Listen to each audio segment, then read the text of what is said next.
감사합니다. 하나님의 귀한 말씀과 은혜가 아름답고 귀합니다 라고 찬송했던 그 시온 성가대의 찬송에 우리의 믿음의 고백도 함께 드리게 하시니 감사합니다. 하나님 시온 성가들을 더욱더 축복하여 주시고 사람이 볼 때에 수가 많고 적음이 하나님 우리에게는 아무런 관계가 없습니다. 하나님께 귀한 마음으로 그 믿음의 심정으로 찬송할 수 있도록 인도하여 주시고 그러한 믿음으로 드려질 때에 우리가 기뻐하며 나누며 은혜 받을 수 있사오니 하나님 그 영혼들 주님께서 충만한 은혜 가운데 붙들어 주시옵소서. 하나님 이 시간에 또한 말씀을 대합니다. 우리가 나눕니다. 주님의 귀한 은혜로 덮어주시고 하나님의 귀한 말씀을 더욱더 깨닫게 하시고 그래하여 주 앞에 우리도 한 걸음 더 가까이 가는 귀한 시간 될 수 있도록 축복하여 주시옵소서. 주오신 예수님의 이름으로 기도하옵나이다. 아멘. 오늘 말씀은 사무엘상 1장 21절부터 28절에 있는 말씀입니다. 제가 가진 성경으로는 구약성경 409면에 있습니다. 구약성경 409면 사무엘상 1장 21절부터 28절에 있는 말씀을 보도록 하겠습니다. 한 절씩 교도하고 마지막 절은 함께 듣도록 하겠습니다. 제가 먼저 21절을 봉독합니다. 그 사람 엘가나와 그의 온 집이 여호와께 매년제와 소원제를 드리러 올라갈 때에 오직 한나는 올라가지 아니하고 그의 남편에게 이르되 아이를 젖대거든 내가 그를 데리고 가서 여호와 앞에 뵙게 하고 거기서 영원히 있게 하리이다 하니 그의 남편 엘가나가 그에게 이르되 그대의 소견에 오를 대로 하여 그를 젖대기까지 기다리라. 오직 여호와께서 그의 말씀대로 이루시기를 원하노라 하니라. 이에 그 여자가 그의 아들을 양육하며 그가 젖대기까지 기다리다가 젖을 뗀 후에 그를 데리고 올라갈새 수소 3마리와 물가루 1에바와 포도주 1가죽부대를 가지고 실로 여호와의 집에 나아갔는데 아이가 어리더라. 그들이 수소를 잡고 아이를 데리고 엘리에게 가서 한나가 이르되 내 주여 당신의 사심으로 맹세하나이다. 나는 여기서 내 주 당신 곁에 서서 여호와께 기도하던 여자라. 이 아이를 위하여 내가 기도하였더니 내가 구하여 기도한 바를 여호와께서 내게 허락하신지라. 그러므로 나도 그를 여호와께 드리되 그의 평생을 여호와께 드리나이다 하고 그가 거기서 여호와께 경배하니라. 아멘. 저희가 지금껏 사무엘상 1장에 있는 말씀으로 한나라는 여인에 대해서 저희가 계속해서 살펴보고 있습니다. 한나라는 여인, 우리에게는 기도하고 소원하고 하나님께 그 아들을 바쳤던 그 여인으로 우리는 생각합니다. 그래서 기도하는 모습, 서원하는 모습, 우리에게 큰 본을 보이는 그 한나의 여인의 그 본을 닮아가자라고 우리가 그렇게 배워왔고 알아왔습니다. 그러나 지난 몇 주 동안 우리가 성경을 통해서 확인한 것이 한나라는 여인이 그렇게 썩 우리가 본받을 만한 신앙을 가지고 있던 여인이 아니었다라는 것을 우리가 추적해 봤죠. 그러면 그 한나라는 여인이 갖는 의미가 뭔가를 우리가 계속해서 알아보고 있는 겁니다. 한나를 훌륭한 신앙을 가진 그 여인으로 볼 수 없다라고 했던 것이 이유가 가장 큰 원인이 이 한나가 살았던 시대가 여전히 영적인 암흑인 사사시대였기 때문에 그렇다. 우리가 거기서부터 추적을 해왔죠. 각자 자기의 소견에 오른 대로 살아왔던 그 사사시대, 하나님을 떠나버린 사람들의 대표적인 시대인 사사시대를 한나가 살아온 겁니다. 물론 모든 사람들이 영적으로 방황하고 하나님을 찾지 못했을 때라도 아마 보이지 않는 소수의 사람들은 그 신앙을 지키고 하나님 앞에 하나님을 붙잡고 살았을 수도 있습니다. 그러나 문제는 사사기의 어떤 부분을 우리가 앞뒤로 계속 들춰보고 연구하더라도 그 누구라도 그 사사기 시대에 우리가 하나님 앞에 돌아가야 된다라고 해서 신앙적인 싸움을 했던 인물들, 사사들을 제외하고서는 한 인물도 한 구절도 그런 자가 없었다라고 이야기를 합니다. 성경의 저자가 일부러 사사기를 굉장히 부정적으로 이끌어가기 위해서 그런 믿음의 사람들은 제외시켜버리고 믿음이 없는 이야기들만 사사기에 기록해놨는가 생각할 수도 있지만 그렇지는 않습니다. 사사기 전체가 부정적인 내용을 가지고 있는 이유는 그 당시에 이스라엘 전체가 그랬기 때문에 그러는 거예요. 굳이 애써 미화시켜서 아름답게 꾸밀 이유가 없기 때문에 그 당시에 있는 모습을 그대로 보여줬기 때문에 그래요. 남들보다 혹 더 나은 믿음을 가진 사람이 있겠죠. 당연히 있겠죠.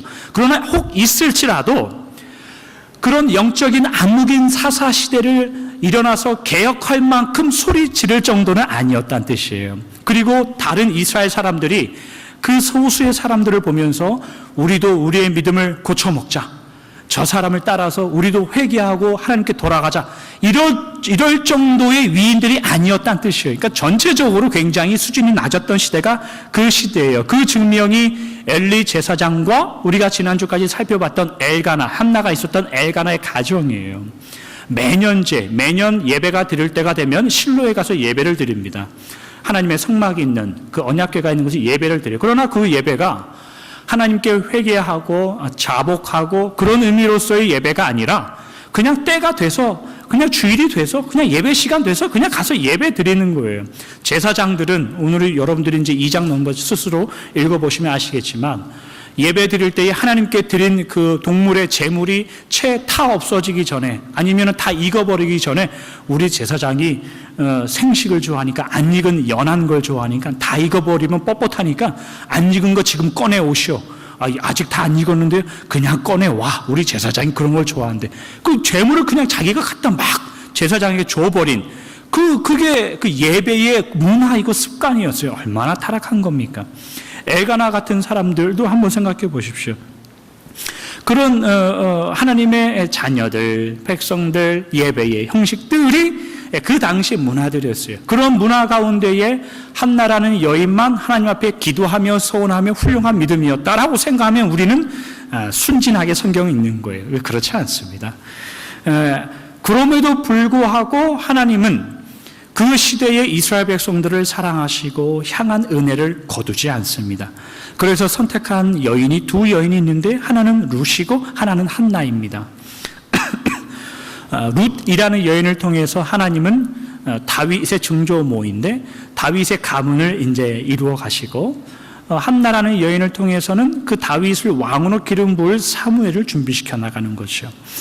그러니까 우리는 한나 이야기를 여러분들이 이제 개인적으로 묵상하시거나 성경을 읽을 때 그녀의 믿음이 어떠하더라, 이것을 읽으면 안 돼요. 그걸 찾아낼 수가 없어야 돼요. 오히려 그럼에도 불구하고 한나를 하나님이 사용하셔서 사무엘을 만드시는 그 하나님이라면 오늘날 우리는 어떻겠는가, 그렇게 가셔야 돼요. 오늘날 우리는 적어도 두 집 살림하지 않는 한나보다 나은 우리는 하나님을 어떻게 사용하시겠는가? 왜 이럽니까? 이 기도와 소원과 소망하는 마음으로 한나의 이야기를 읽으셔야 돼요. 그게 한나의 이야기입니다. 제가 아무리 이렇게 설교를 하고 나눠도 꼭 집에 가면 한 소리 하시죠. 그럼에도 한나는 하나님께 소원 기도했지 않았냐? 자식을 하나님 앞에 드리는 그런 부모가 어디 있냐? 그 정도면 굉장한 믿음이지라고 반문하실 수 있는데, 그것이 저희가 지난주에 살펴본 1장 11절에 한나의 소원 기도였단 말이죠. 그러나 우리가 지난주에 살펴본 것이 뭡니까? 그 한나의 소원 기도도 소원이 아니라 하나님 앞에 악쓰고 있는 모습이다라는 것을 우리가 살펴봤었죠. 왜냐하면 레위 자손의 19대 손인 엘가나, 그러니까 레위 사람으로서 하나님의 말씀을 증거하고 예배를 인도하고 율법을 가르치고 신앙의 본을 보여야 할 이 레위 사람, 레위 자손 19대 손인 엘가나가 에브라임 지파의 땅에 살면서 그들을 믿음으로 인도하는 것이 아니라 얼마나 에브라임 사람들이 사람을 죽이고 거짓말하고 할 때에 아무 소리도 못했던 그런 레위 사람으로 살고 있었던, 레위 지파가 기업이 없어서 에브라임 지파에 가서 기업을 얻어서 살고 있는데 거기서 레위 지파로서 일을 하나도 못하고 있는 게 엘가나 가정이었어요. 믿음이 있는 건지 없는 건지 그 기준이 헷갈리니까 그들의 믿음의 조상 아브라함의 하나님, 이삭의 하나님, 야곱의 하나님, 그 아브라함의 아내 사라, 이삭의 아내 리브가, 야곱의 아내 라헬, 이런 모든 조상들의 어머니들이 전부 다 아이를 못 낳는 여인들이었잖아요. 그러나 하나님이 그 태를 여셔서 다 아이를 갖게 했던 그 말씀의 내용을 가르치는 게 엘가나였단 말이에요. 그런데 자기가 자식이 없다고 두 번째 여인을 데려온단 말이죠. 그게 엘가나, 그게 분인나였죠. 데려왔더니 자기 마음대로 안 되자 그 고통 속에 있었던 한나의 그 발악하는 모습, 그 한나의 분노, 힘으로라도 저 분인 나를 이기고 싶었던 그 기도, 그게 1장 11절의 기도였단 말이죠. 그런데 문제는 하나님이 그 기도를 듣고 사무엘을 임신하게 합니다. 이것을 통해서 하나님과 자녀라는 관계가 뭔가, 오직 하나님의 자녀라는 것이 그것만이 근거가 되어서 하나님은 우리가 마치 우리 자녀들을 부모라는 심정으로 대해줄 수 있는 마음처럼 하나님은 자녀라는 오직 그 이유 하나만 때문에 자녀들의 그 신음에 귀를 기울인다는 그 하나님의 은혜에 대해서 우리가 지난주에 나눠봤죠. 오늘은 그 한나의 세 번째 이야기를 좀 하려고 하는데, 한나가 했던 그 서원 기도에 대해서 우리가 좀 살펴보려고 합니다. 우리가 잘 알듯 2장에 넘어가면, 사무엘상 2장에 넘어가면 이제 한나의 위대한 기도가 나오는데, 1장 11절에 있는 기도와 한나의 2장에 나오는 기도를 비교하면 2장에 나오는 기도는 굉장히 내용도 길고 그 길이도 길고 내용면에 있어서도 굉장히 하나님의 이름을 찬송한, 우리가 아는 한나의 기도가 드디어 거기서 나와요. 그러니까 굉장히 내용의 차이가 있어요. 2장의 한나의 기도가 어떤 가치가 있어서 2장에 딱 심겨져 있는가는 제가 1장까지만 한나 이야기를 하고 끝일 거기 때문에 나중에 또 기회가 되면 한나 2장을 살펴보고, 1장과 2장 기도의 사이에 한나에게 도대체 무슨 일이 있었던가를 오늘 저희가 좀 살펴보려고 합니다. 여러분, 저희가 그 설교를 준비할 때 가장 어려운 게 뭐냐면, 가장 힘든 게 뭐냐면, 여러분 잘 알으셔야 돼요. 목회자가 설교할 때 뭐가 제일 힘든가. 제일 힘든 게 뭐냐면, 하나님께서 은혜와 영감을 풍성하게 부어주지 않으세요. 그게 제일 힘들어요. 이게 무슨 얘기냐면, 한 본문을 다 읽으면 하나님이 그냥 은혜가 푹 쏟아져서 한 설교 한두 편, 두세 편씩 막 팍팍 나오면 좋겠거든요. 근데 저 같은 경우에는 아무리 그 성경 본문을 읽고 묵상하고 연구해도 이게 무슨 뭐 식혜에 밥알 가라는 뜻이 조금 와요. 조금. 하나님 왜 이럽니까? 제가 똑똑하지 않은 건 저도 아는데 이러면 재미없습니다. 그러니까 그 하나님의 마음이 뭔가 생각하면 그래서 하나님을 의지해라 라는 그 마음인 것 같아요. 네가 그러면 교만할 거 내가 뻔히 아니까 토요일 날 밤이 되도록 직전까지 일주일 내내 고민하고 연구하고 생각해도 결론이 안 나는 그것을 끝까지 기도해라 라는 마음이 아닌가 생각합니다. 저 제일 힘듭니다, 여러분. 두 번째 제일 힘든 게 뭐냐면, 그 구절과 구절 사이에 있는 그 성경에 기록되지 않은 그 내용들, 그거 찾아내기가 굉장히 힘들어요. 왜냐하면 성경에는 필요한 것들만, 이렇게 중요한 것들만 기록되어 있어요. 그러니까 그 뒤에는 숨겨진, 성경에 기록되지 않은 본문에 나오는 주인공 사람들의 그 마음 상태, 또 그 시대적 정황들, 배경들, 하나님이 동시에 다른 곳에는 어떤 일을 동시에 이루어내고 있는가, 이러한 것들을 찾아내기가 굉장히 힘듭니다. 그러니까 이런 정황들이나 배경들 없이 성경을 읽다 보면, 그리고 설교하다 보면 결국은 설교자는 자기가 하고 싶은 이야기 설교단에 올라가서 하고 내려와요. 저는 그러면 목회자들 그러면 범죄입니다. 그건 살인죄에 해당하는 죄입니다. 목회자들에게는 묵상하고 기도해서 하나님의 말씀을 뭔가 잘 분별해서 기도하는 마음으로 서 있어야 되는 거거든요. 그게 제일 힘들어요. 바로 오늘 본문이 한나의 이야기를 이해하는 것 중에 가장 어려운 본문이었어요, 저에게는. 왜냐하면 9절과 9절 사이가 잘 보이지 않아요. 2장에 갑자기 느닷없이 우리가 아는 한나의 위대한 기도가 나온단 말이에요. 여러분 잘 생각해 보십시오. 어제까지 자기 뜻대로 살던 사람이 오늘 갑자기 위대한 기도를 해낼 수 있을까요? 못해요. 그건 정신 나가는 거예요. 정신이 오락가락하는 거예요. 위대한 기도라는 것은 내 믿음의 수준이 올라가고 신앙의 수준이 올라가서 드디어 하나님이 누구인가를 깨달았을 때 비로소 나오는 것들이에요. 그 전까지는 그냥 입에서 왔다 갔다 하는 기도들이에요. 무모한 서원 기도를 했던 한나가 2장에 굉장한 기도를 하는 그 사이에 한나에게 무슨 일이 있었던가 찾아내기가 굉장히 힘들어요. 오늘 본문이 그 내용인데 우리가 한번 잘 주목해서, 여러분들 굉장히 행복한 사람이, 왜냐하면 그 수고를 제가 하니까. 이럴 때는 아멘 해야 되는데 아멘도 없고 좀 재미도 없어요, 이럴 때는. 한나가 했던 그 서원을 우리가 잘 이해하기 위해서는 이스라엘에게 있어서 서원은 무슨 뜻인가를 이해해야 돼요. 우리가 먼저. 그러니까 이스라엘 백성들에게는 율법이라는 것이 있어요. 율법. 그러니까 율법은 하나의 기준이에요. 기준. 하나님께서 이러한 말씀을 지켜야 된다. 이런 말씀을 따라 살아야 된다라고 했고 줬던 것들이에요. 그래서 이스라엘 백성들은 그 율법을 따라 잘 살면 하나님이 기뻐하시는 거예요. 그러니까 율법에 있어서 최고의 선은 어디냐면 순종하는 마음이에요. 순종. 근데 서원은 좀 달라요. 서원은 순종하는 게 아니라 내가 자발적으로 나아가야 되는 거예요. 이거 좀 다른 문제예요. 하나님께서 강요하지 않고 억지로 시키지 않았는데도 불구하고 내가 자원하여 드리는 거예요. 그게 서원이라는 거죠. 그렇기 때문에 서원이라는 것은 어느 율법의 기준에 근거해서 순종하는 게 아니라 내가 내 안에 있는 어떠한 마음을 항복하는 마음에서 하나님께 드리는 거란 말이죠. 항복이 그 안에 들어가 있어요. 항복은 뭔가? 항복한다는 마음은 내가 가진 이 마음, 내가 가는 이 길, 이것이 내 마음과 과정과 이 결과가 오직 하나님께만 있습니다라고 내가 시인해서 전적으로 드리는 거예요. 드리는 거. 다 맡겨드리는 거예요. 그게 서원한다는 뜻이에요.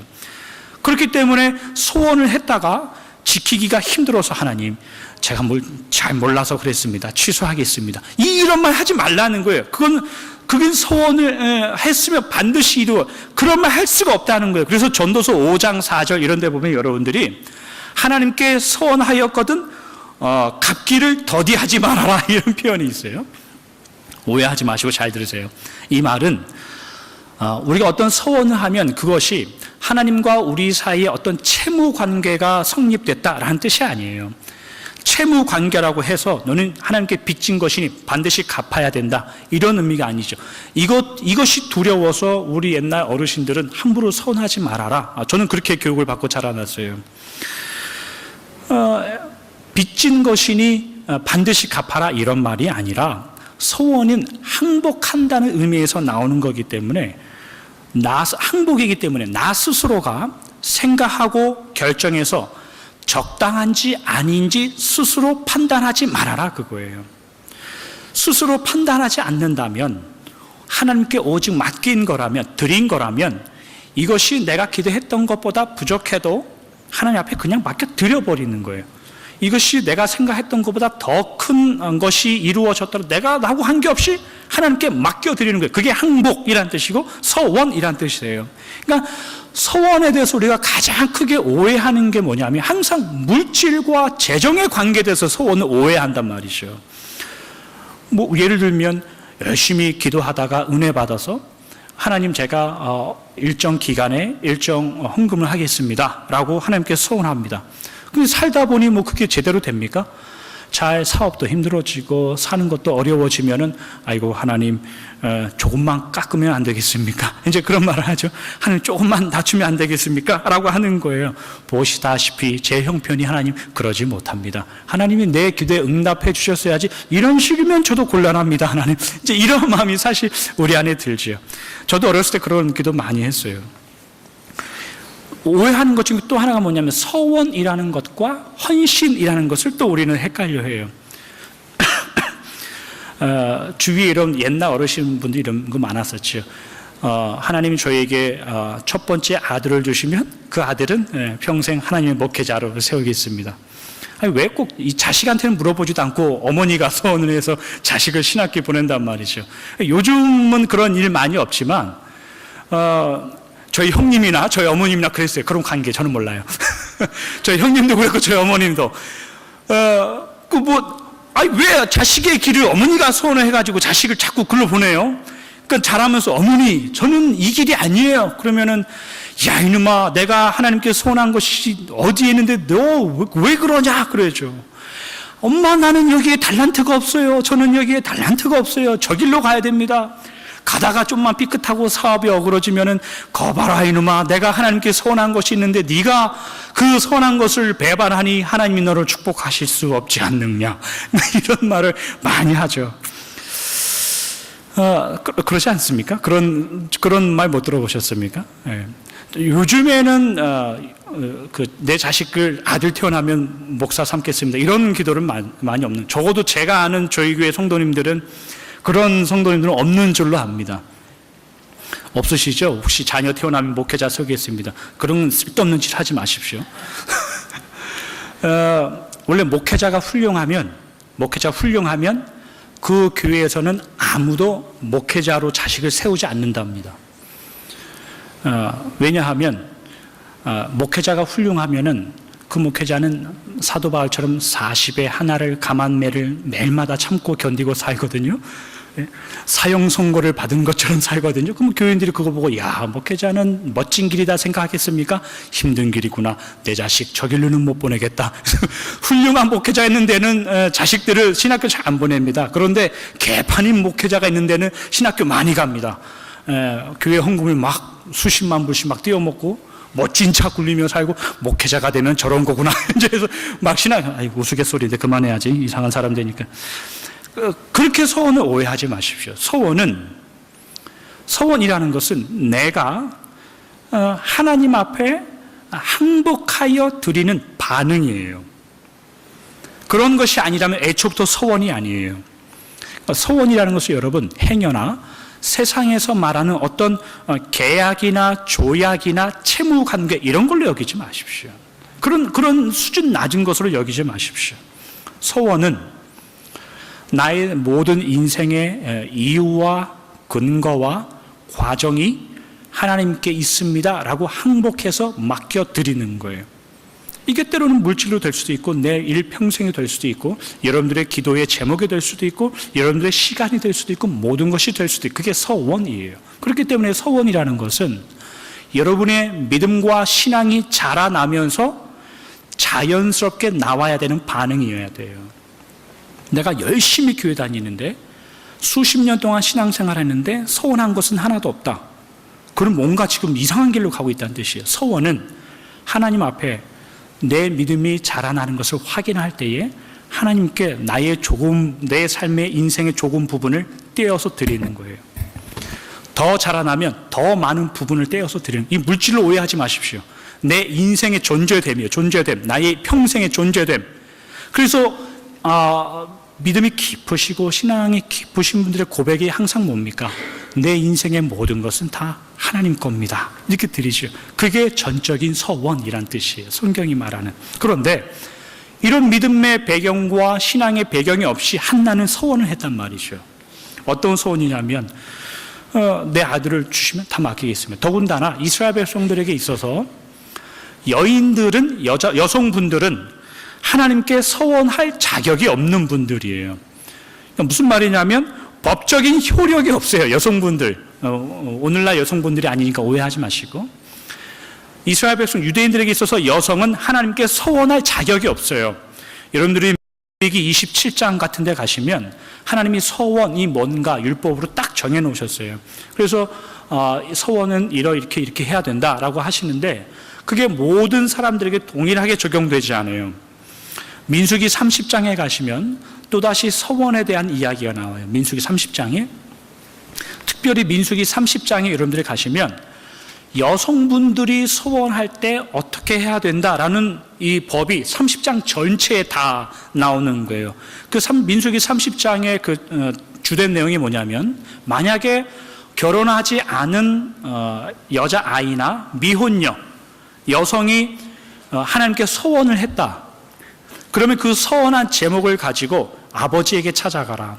그래서 아버지가 그 서원을 듣고 아버지가 허락을 하면 서원이 성립되어서 하나님께 서원한 것이고, 아버지가 허락하지 않으면 그 서원은 취소다라는 구절이 나와요. 그리고 결혼한 여성분들, 아내들이 기도하다가 하나님께 서원을 한다. 서원을 하면은 그 서원한 제목을 자기 남편에게 가지고 가야 돼요.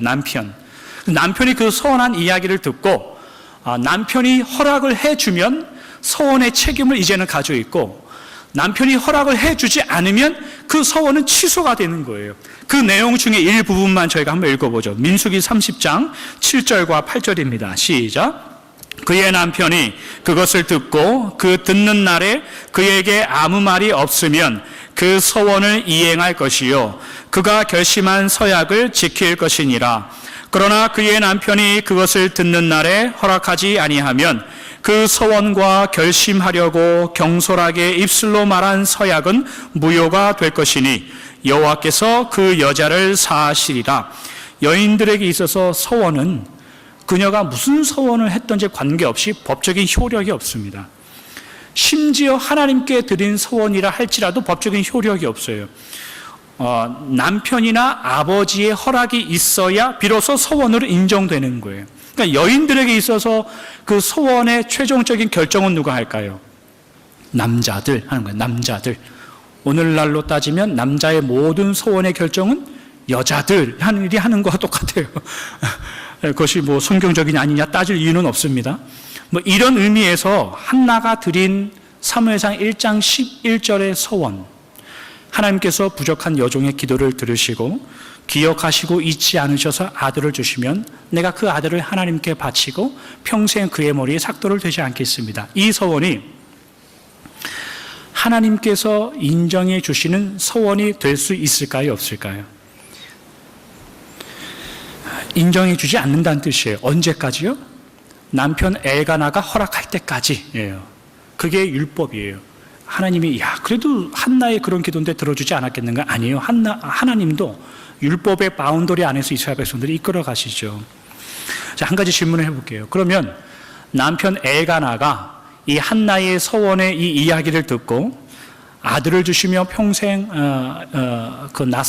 나실인으로 삼고 하나님께 바치겠습니다라고 이 이야기를 엘가나가 허락을 했을까요? 안 했을까요? 하나밖에 없는 아들인데 그것도 남편과 상의도 안 하고 그냥 바치겠다는 이 서약을 엘가나가 허락을 했을까요? 안 했을까요? 했죠. 했으니까 지금 엘리 제사장에게 데리고 가는 거예요. 근데 했던 장면은 성경에 안 나와요.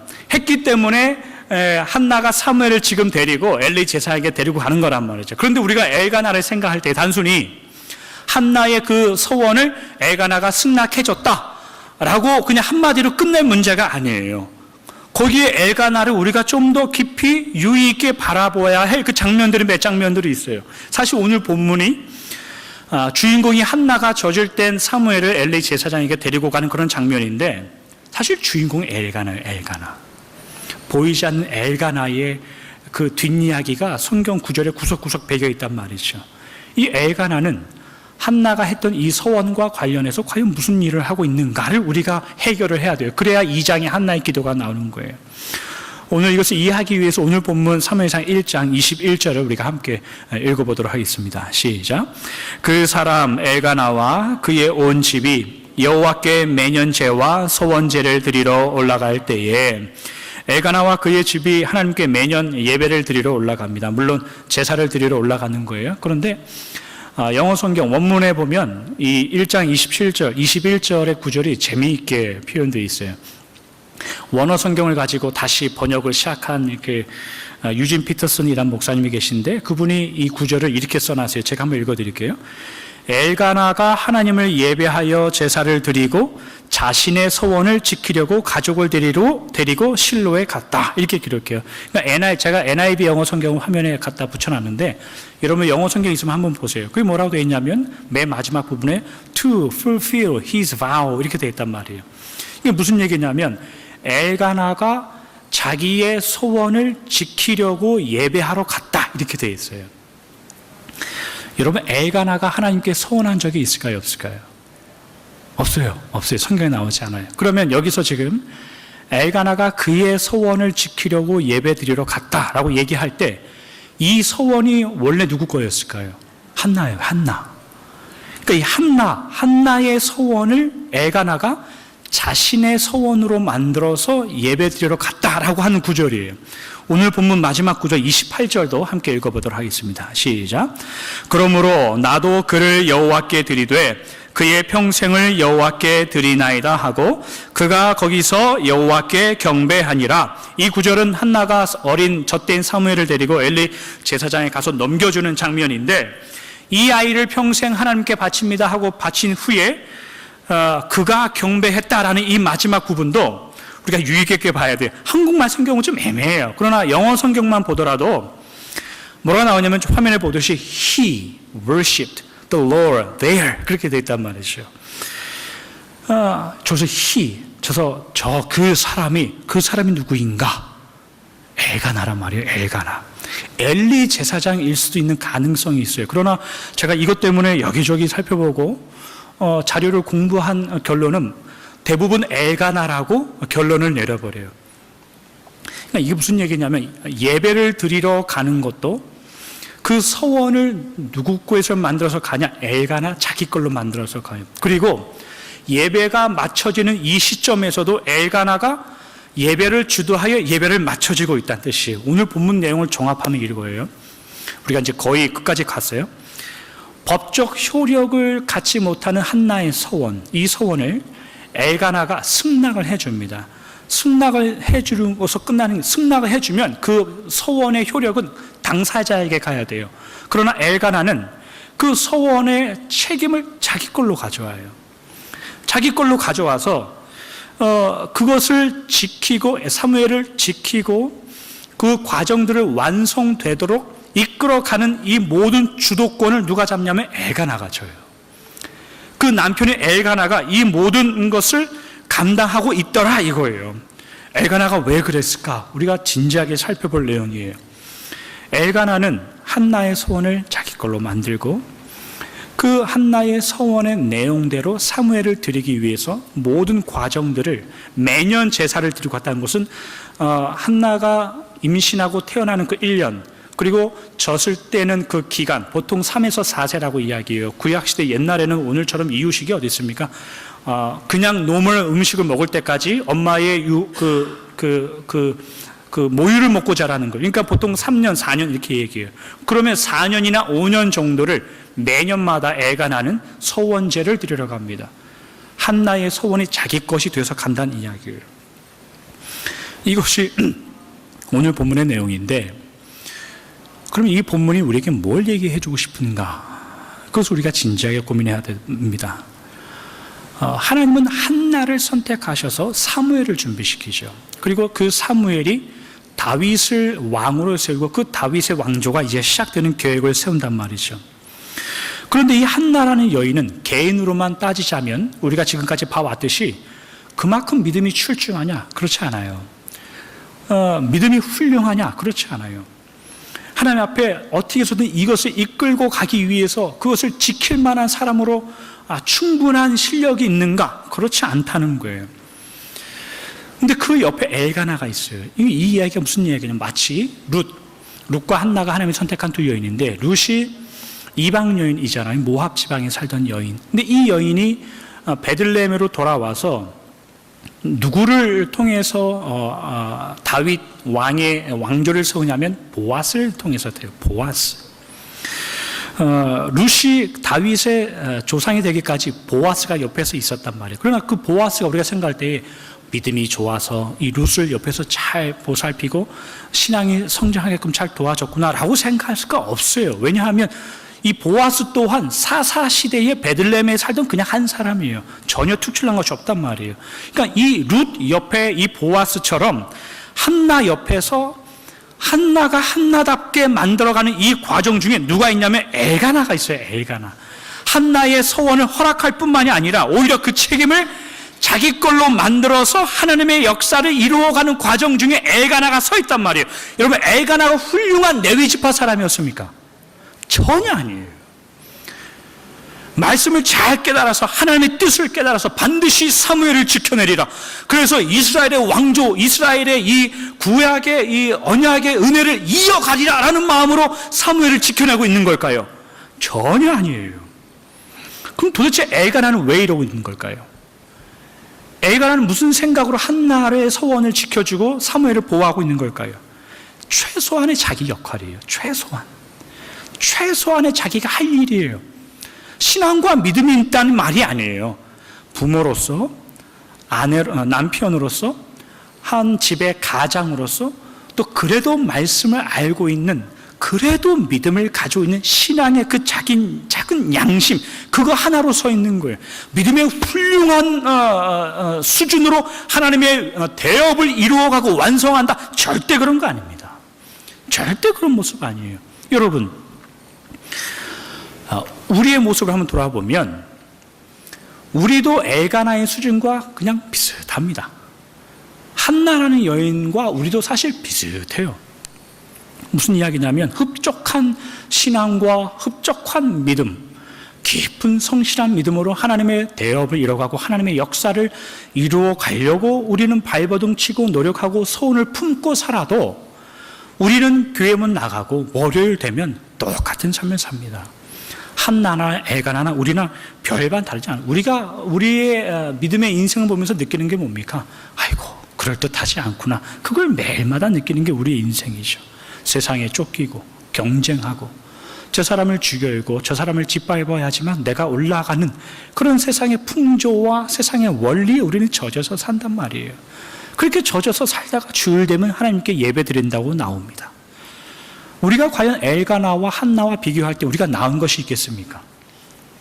우리가 나은 거라고는 두 아내가 집이 없다, 그거밖에 없죠. 전혀 다를 바가 없습니다. 그러나 하나님께서 이 한나와 엘가나의 이 가정을 사무엘상 1장에 껴놓은 이유가 있어요. 이 짧은 이 한 장에 껴넣어서 하나님이 말하고 싶은 게 뭡니까? 얘들아, 너희들이 그렇게 살아도 그게 다가 아니다, 그거예요. 자녀들은 그의 믿음이 훌륭하든지 부족하든지 넉넉하든지 깊든지 수준 낮든지 일단 하나님의 자녀됨, 하나님의 자녀들이라는 모든 이들은 하나님의 길 위에 서 있다, 하나님의 역사 위에 서 있다, 그거예요. 못난 인생, 부족하고 연약한 인생이라 할지라도 하나님은 그런 인생을 모든 예외 없이 한 영혼 빠짐을 예외 없이 그 영혼을 통해서 하나님이 하시고 싶은 일들이 있다는 거예요. 엘가나가 수준이 있어서 쓰임 받습니까? 한나가 수준이 있어서 쓰임 받습니까? 그게 아니라는 겁니다. 우리도 마찬가지죠. 때로는 아무것도 모르고 소원합니다. 내일이면 또 넘어질 거 알면서도 하나님 앞에 소원하며 기도하죠. 한숨 쉬며 결단하고 서러움 속에 하나님 앞에 기도 제목을 드립니다. 그게 우리의 모습이에요. 때로는 또 괜한 짓 했구나, 하나님 취소, 이런 말 하면서 기도하며 사는 게 우리의 인생이죠. 그러나 잊지 마십시오. 누구라도, 지금 이 자리에 있는 누구라도 한 영혼도 빠짐없이 하나님이 부르신 과정 중에 있고 하나님이 원하시는 자리에 있는 것을 절대로 잊지 마십시오. 사사시대를 살고 있었던 그 룻과 보아스, 사무엘상 1장에 등장하는 이 한나와 엘가나, 이들이 특출났다거나 유별난 좋은 믿음을 가지고 있어서 사무엘과 다윗이 나왔다, 그것을 말하려고 성경에 기록되어 있지 않습니다. 오늘날 우리와 비교하면 똑같은 자들이죠. 별반 다르지 않습니다. 도망가고 싶은 인생을 살고 숨기고 싶은 인생을 사는 게 그들의 모습이었죠. 그러나 그 두 가정을 통해서 다윗이 나오고 그 두 가정을 통해서 사무엘이 나오더라 이거죠. 또 누가 합니까? 여러분들의 후손에 이 사무엘과 다윗 같은 사람이 나올지 누가 합니까?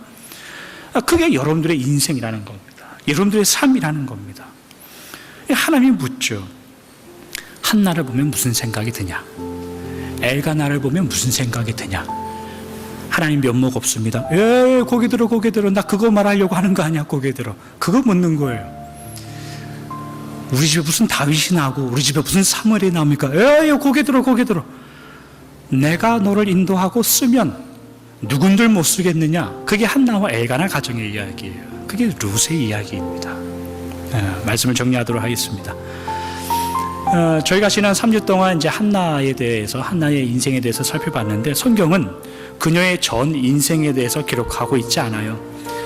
그 한나의 인생의 어느 부분만 딱 띄어서 기록하냐면 엘가나의 그 가문의 배경, 정말 허랑방탕하고 레위 자손으로 세워놔서 레위 지파의 기업으로 다른 지파의 땅에 가서 살라고. 왜 거기 가서 삽니까? 말씀 전하고 예배 인도하고 하나님을 믿는 사람이 어떻게 믿는가를 보여주면서 거기 보내줘 놨더니만 거기 에브라임 사람들이 사람 죽이고 사람 잡아오고 치사하게 이방인들과 전쟁하는데 참여하지도 않고 왜 우리 안 깨졌냐고 막 삿대질 할 때에 아무 말도 하지 못하고 살았던 사람이 엘가나 가정이에요. 그게 엘가나였단 말이죠.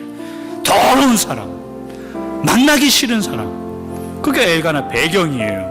한나는 그게 죄인지 아닌지도 모르고 두 번째 아내를 데려와요. 자기네 믿음의 조상들 아브라함, 이삭, 야곱의 그 믿음의 할머니들이 어떻게 아이를 못 가졌고 하나님의 태를 맞고 하나님이 태를 여셔서 어떻게 우리 조상들이 태어났다는 믿음으로 가르치는 사람이 자기는 전혀 살지 않아. 그렇게 그러면서 두 번째 여인은 아내를 데려와요. 분인나 데려왔더니 자기 마음에 안 든다고 고함을 지르고 저거 어떻게 죽이나. 그래서 힘을 기르기 위해서 나실인 세운다고 협박하는 기도하고. 그게 한나의 수준이에요. 그 장면만 사무엘상 1장에 기록해 놨어요. 멋지신 하나님입니다. 왜 그 장면만 거기다 기록해 놨을까요? 우리 보러 용기 잃지 말라는 거예요. 그런 사람과 가정을 통해서 다윗이 태어나고 사무엘이 태어났다면 여러분들의 가정, 우리의 가정을 통해서는 도대체 누가 태어나겠냐 이거죠. 동찬이만 태어나고 은혜만 태어나고 은혜만 태어나고 뭐 그럴 수도 있죠.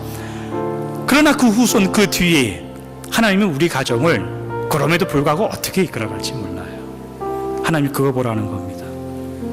여러분들을 향한 하나님의 계획도 이 정도와 같다 이겁니다. 하나님이 여러분들을 구원해 놓으시고 교회로 데려다 놓으신 것은 하나님의 목적과 계획이 있다는 뜻이에요.